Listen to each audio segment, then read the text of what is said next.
23-year-old Chanda Turner was dead. A gunshot wound to the chest, discovered on the back porch by her live-in boyfriend, Robbie Tucker. Robbie said he was inside the house. He woke up, he came outside, he found her. It's too suspicious. Garvin County Sheriff's deputies first treated Chanda's death as a homicide. But within 3 hours, the medical examiner investigator ruled it a suicide. No autopsy was done. We were saying before we buried her, we'll pay for it. Well, why not do it? And it was no. Chanda's parents, Donna and Joe Turner, emphatically say their daughter did not commit suicide. They believe she died at the hands of someone else, and they would dedicate their lives to proving it. Several months later, a stroke of luck, a package is mysteriously dropped off by an anonymous source. He said, I have exhausted everything that I can do. I hope you have better luck. Inside, a wealth of information. All the police reports, crime scene photos, and witness statements from that deadly night. Everything the sheriff's department had come and laid in our hands. The Turners reach out to Jay Mendros, a defense attorney, and ask her to take a critical look at the evidence.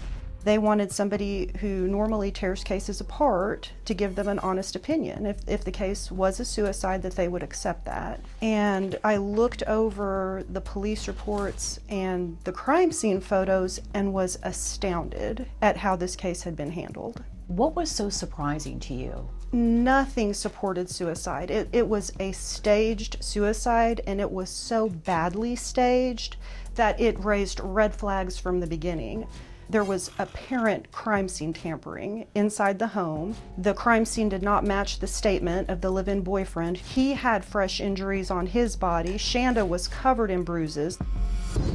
So what did all the evidence reveal? Earlier that day, Chanda and Robbie were hanging out at the lake with their friends, Heather and Andy Atkins. Chanda and Mr. Tucker had been with another couple. They were drinking, so there was some partying going on. Reportedly, Andy fought with both Chanda and Robbie, then left. So the couple invited Heather to stay with them. And before she fell asleep on the sofa, Heather said Chanda was smiling and happy, like she always was. According to police reports, Robbie said he went to bed earlier, then woke to find Chanda slumped on the porch, covered in blood. Once he realized she was dead, he moved her body off the steps and laid her on the ground, then left.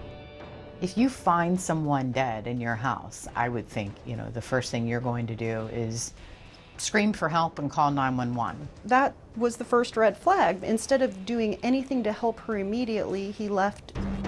Police say Robbie drove about a half-mile down this country road and ended up right here at this house, the house of his father, David Tucker. Robbie told police he went to his dad's because he didn't have a phone. Some time goes by, then when Robbie finally returns to the scene, he's not alone. David Tucker was there. It's his father. That's his father. So father and son are at the house.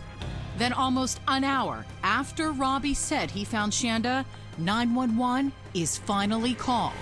We think a lady's been shot. I don't know the details. I don't know nothing. I was just told to call you. What's your name? My name is Chanda Tucker. Sandra Tucker, Robbie's stepmother. I think she's real bad, and I've called the ambulance to come out there, but they want the police out there. And you'll be there where you can wave them down? No, I'm not even there. My husband went down there. They said he said he just thought she'd been shot. He didn't know for sure. It was his stepmom. She calls the police station and says, they've been down there. I haven't been down there, but they've been down there. They've been down there. They've been down there. Sheriff's deputies arrive and begin their investigation. They start with waking Heather Atkins, who was still asleep on the sofa. What did she know, see, or hear? While deputies talk to her, other investigators stumble upon a lot of something else. Blood everywhere. Not just outside where Chanda was found, but inside, all over the house. The crime scene photos clearly show blood throughout the house, that the sheets had been stripped off the bed, that there was still blood on the mattress despite the sheets being removed. There was a bottle of cleaning solution in the bedroom. He claimed he fell asleep on the bed, on the same bed that is now missing sheets and has blood on it. There's a lot of blood. There's blood even up on the curtains in the And bedroom. curtains, walls, high up. This is the room directly inside this back door here. And my theory is that she was shot in the bedroom. The body was laid here so he could open the back door and then position her here on these back steps. Detective Parker indicates in his crime scene analysis that that's not nearly enough blood for her to have shot herself there and died there. That supports the staging. Their story from the sheriff's office was all of the blood inside the house was transferred from Robbie.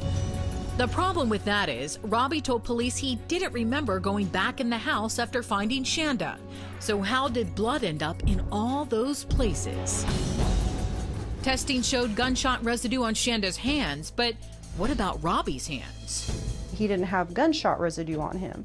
What he also had done was he had washed his hands. He had blood all over his legs, blood from handling the body, but his hands were scrubbed clean.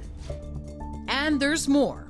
Turns out the crime scene became a Grand Central Station of sorts, with many people logged in and out of that house that night.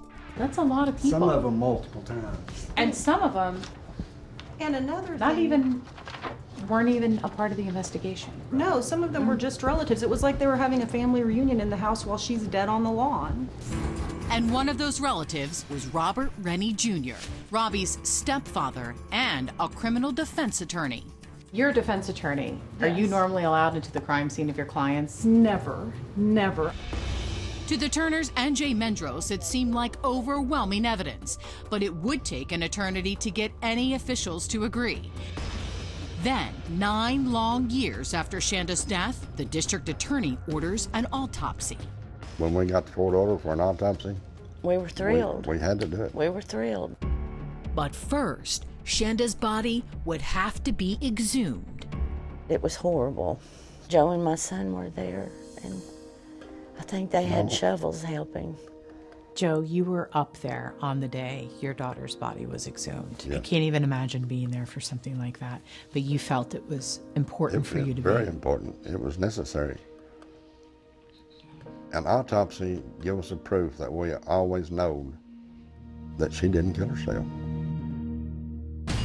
Coming up, would the autopsy actually prove anything? That's not where she was shot. And what was overheard the night Chanda died? They're saying she was talking after she was shot. Someone else shot her.